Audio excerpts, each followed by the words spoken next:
Hello beautiful people and welcome back to Mental Health Mondays, or more importantly, welcome to Exam Advice Week. So I put out on Instagram that I was going to do a video on exams and mental health around exams because it's exam season and I really struggle with my mental health around my exams, and I got a huge response. I thought I would make a whole week of it because it seems that a lot of the same question was coming up. In one video I'm not going to cover it all as much detail as I'd like, so what I'm going to do is I'm going to do this Q&A and answer a huge range of questions, and then I'm going to do 4 other more specific videos for you. So I really hope this is helpful for you, just to give you a quick bit of a backstory with me, my mental health and exams. When I did my GCSEs, I feel like that was my first really low point in my life. I'd struggled with mental health before that, but it kind of came to a head during my GCSEs, and I just felt, I can't even describe it. I had so much riding on these exams. I put all the pressure on myself, like no one else, and I just thought, this is it, otherwise my future is doomed. And I spent all my time revising, no time socialising, and got myself into this really hideous headspace. Then when I did my A-levels in my first year, pretty much the same thing happened again, but then afterwards I wasn't able to pick myself back up from it. It was my big breakdown the summer just after my first year of college, and then I went in hospital. Basically didn't want to go back and didn't see the point in doing exams because I didn't want a future, but in the end I did, and ended up leaving with like okay grades from college, which I then went to uni with, which I then dropped out of. But anyway, that's my story. I definitely learnt from it. I think because I wasn't aware of my mental health, I didn't know what I needed to do to help myself, but by the 3rd time in my 2nd year of college I definitely learned, and yeah, I had special consideration. I want to say I was looking after my mental health a bit more.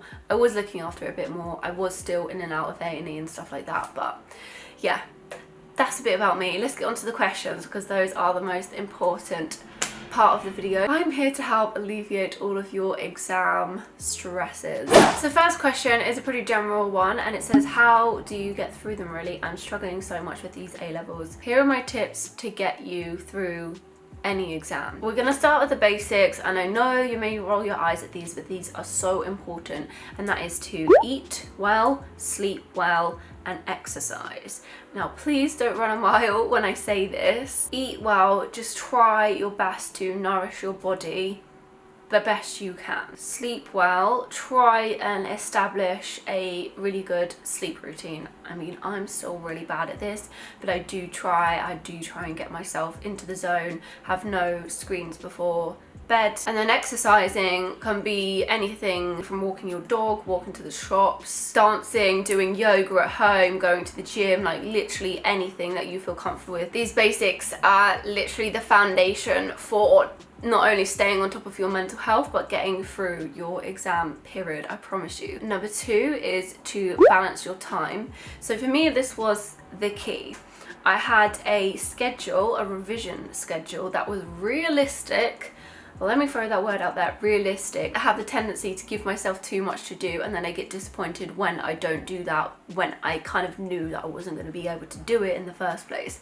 Does that make sense? The reason why a revision schedule was so useful is because you kind of just don't have to think, and you can just look and say, okay, I've got this on this day, I've got this on this day. As well as your revision schedule, also make sure you schedule in, either all on the same thing or separately, some self-care time and some social time.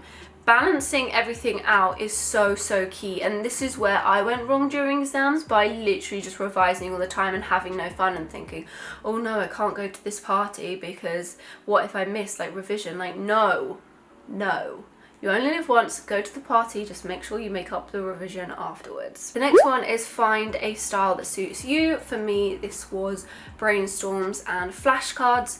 And then finally, go easy on yourself, because battling a mental illness is hard enough, never mind having to do exams on top of that. Question number 2 is, how do you take time for yourself without feeling guilty you're not revising? Guilt is such a massive feeling in my life, and definitely was at the time of exams, even though I had no reason to feel guilty for. So first of all, don't do what I did and revise all the time. Remember that that's actually going to be worse for you and for your mental health. Also, if you're revising all the time, you're not going to always be at your peak concentration levels, and you want to kind of revise when you're at your, you know, when you're feeling your most focused and concentrated. So even stuff that you do revise when you're not really in the mood, it's not going to go in. So you've literally wasted time revising for stuff that you're not going to remember when you could be doing other stuff. Also ask yourself why you feel guilty. Why do you feel the need to revise all the time, and try and get to the root of the problem. Like I said before, schedule your time. So you've scheduled in your relaxing time and your social time, so you're not feeling guilty for taking the breaks because they're actually on your schedule.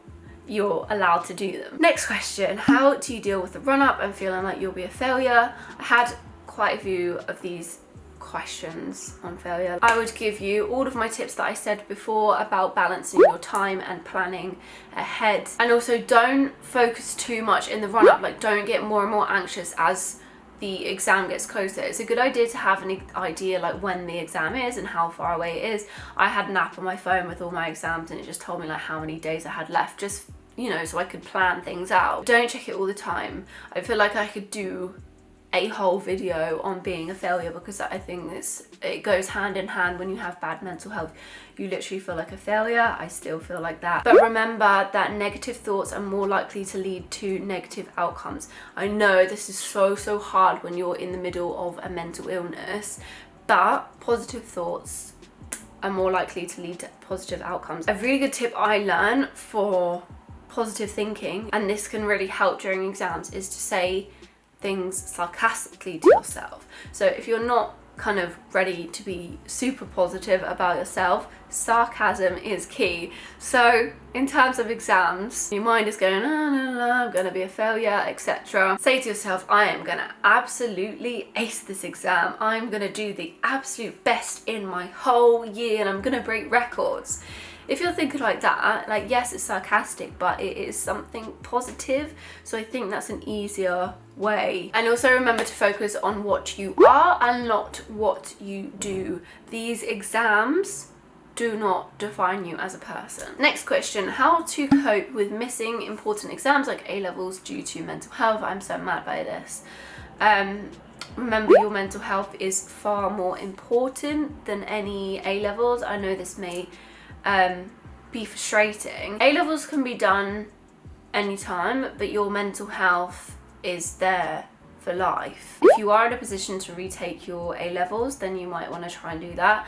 If not, and if you just didn't show up or whatever, there are so many options of things that you can do nowadays. So please don't stress, and please don't make yourself feel guilty for it. Next question, how to help someone else in that situation. Number one, distract them. It's the most important thing during exams. You need to be able to take your mind off things. Number two, do fun things whilst you're distracting them. Take them out, go somewhere, do something, be silly. Number three, offer to help them. So they might want help like making their revision timetable. They might want advice for stuff. Call them on their revision breaks, and also call them to check up on them. Next question, how do you stop yourself from panicking in the exam hall / what to do if you have a panic attack mid-question? This question came up a lot, so I'm definitely doing a whole video on this. But for now, my tips are, if you hit a question that you can't do, instead of sitting there panicking, get yourself all worked up, take yourself away from the situation. So for me, I have a few of my favorite techniques. Number one is distraction. So something I like to do is go through the alphabet and name like a food beginning with every letter, or an animal beginning with every letter. You can pick any category you want. Breathing can help, goes without saying. Take 3 or 4 deep breaths in and out, and hopefully you will start to come out of it. Number 3, mindfulness. I know these are just classic techniques, but they really do work for me. What you can see, what you can feel, what you can hear, and just let the thoughts of panic float around in your head. Let them be there, but don't attach to them, and don't focus on them. Don't give them any attention, just let them be there.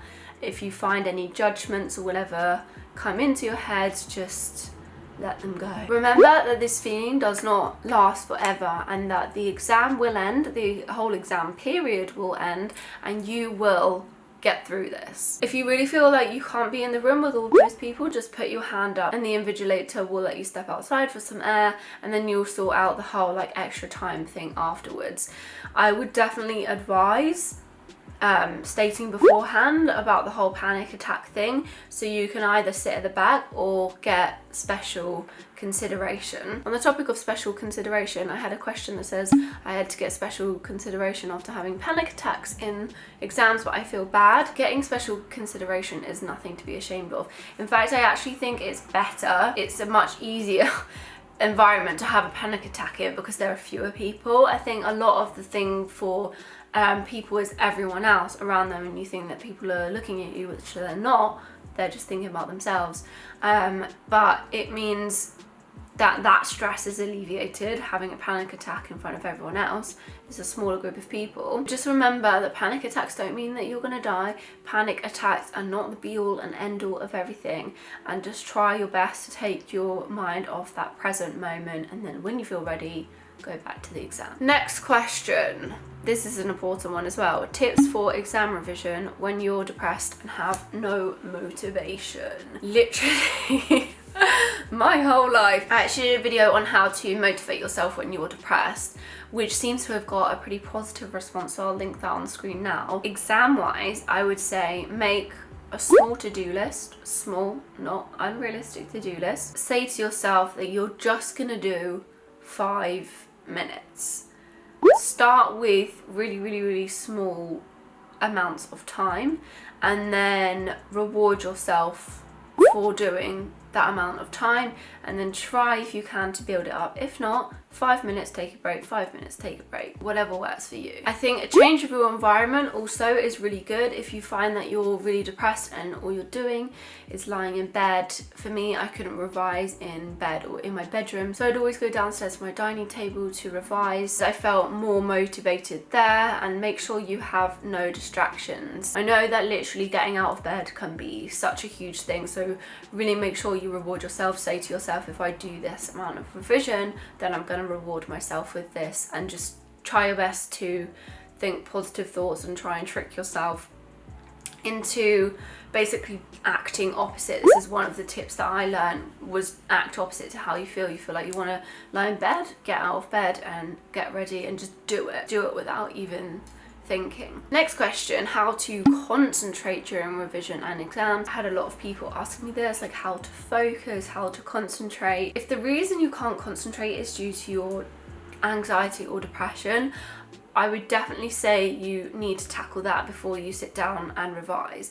Instead of giving you tips on how to like block it out, I honestly do think you need to tackle that before you revise to get yourself in a better headspace. So whatever it is that's going on, I would advise you just write down how you feel. Write it down, get it out there. A lot of the time writing things down, like literally I just write down on a page and it's absolute rubbish, but it honestly does help me. Another couple of tips that help me get more focused is to do a meditation. Sounds weird, but I've got this amazing app called Insight Timer, not sponsored at all, I wish, which has so many different meditations. Essentially meditations are just someone talking and telling you what to do, and like either calming you down or energizing you or giving you focus, like whatever it is. Find one for focusing, or listen to motivational speeches, any of that that's going to help get you into a better space and clear some space in your mind for revision. Don't put too much pressure on yourself, so if you do find that you just can't concentrate, just take a break, change it up, do something else and then come back to it. If you still can't do it, leave it for another day, because you're not going to get anywhere if you can't concentrate. I feel like this is something that has really affected me with mental health. I literally have the concentration levels of a child. People describe it as like a brain fog, which it is. In my second year of college, when I was still quite ill, I just really could not concentrate on things. Like it's really hard, so I really do get it. Next question, we're on to the last few. How to handle people freaking out before or after exams that make you nervous when you weren't. I think this was one of the most annoying things about exams, people talking beforehand, people coming up to you and being like, well, I did 8 hours of revision last night. How many hours did you do? And you're like, uh-oh, I only did 1, should have done 8, blah, blah, blah. What I will say for that is that it doesn't matter what anyone else did. Everyone is at a different level and they may have to work more for it, whereas you did your 1 hour and that was enough for you. Like, don't compare yourself to other people because you're all different. Avoid talking to people about exams, definitely. Tell them that you're gonna go off and have a walk or get a drink or some food. If they are talking at you, try not to take in what they're saying. Take it with a pinch of salt. Practice your breathing. Next question, how to de-stress the morning of the exam. I can feel it now. The night before and the morning of exams are honestly the worst. I get anxiety like this about so many things, so I still know how it feels. What I try and do is try and make things as fun as possible. So on the morning of, make sure you wake up with enough time, get ready, make yourself look nice, feel nice, eat something nutritious but nice. So for that week or for the few weeks, you might want to pick different like breakfast foods that you wouldn't usually eat and that you're excited to get up and eat. We need to create things to look forward to. Number 2, music. Music is so important. If it's not too early, / put your headphones on, blast some music to dance around to. Get rid of that nervous energy, just move. The key is to keep yourself distracted and occupied so you're not sat there quietly overthinking everything. And also, like I said before, don't speak to people when you go in about exams. And the final question is how to get through exams when you're in the middle of a mental health crisis. Be gentle on yourself. Remember that surviving is hard when you're going through a tough time mentally, so revising for exams is like a huge amazing thing. Something that helps me is thinking about the bigger picture. Like, if you try and think about exams, like, I know they seem like a massive thing, but whenever I say this it sounds really weird, but try and think about the world as a whole and how weird it is that we've created things like schools and exams, and like, it's really bizarre. Like, when you think about the bigger picture, I sometimes like doing it to make myself or something seem small and insignificant, but at the end of the day, remember that any grade is a win, and you may be disappointed like I was. Oh, I think I was gonna be disappointed with anything that I got. If things do go horribly wrong, there are so many options. Your path in life can change. Exams are temporary, and yes, you know, it's good to do well in them, but it's not worth the sacrifice in your mental health. Your mental health is going to be there with you for life, and not doing well in exams doesn't mean that you're a lesser person. Remember that you are more than your grades, that these numbers and these letters do not define you. But yeah, I really hope you enjoyed this video, and do stay tuned for tomorrow's episode. If you did like it, then make sure you give it a big thumbs up. If you're not already subscribed, then please click the subscribe button down below. Make sure you have my bell notifications on so you know when I'm going to upload, but I'm going to try and stick to 5 PM for this week. Yeah, I'll see you all tomorrow, and until then, goodbye!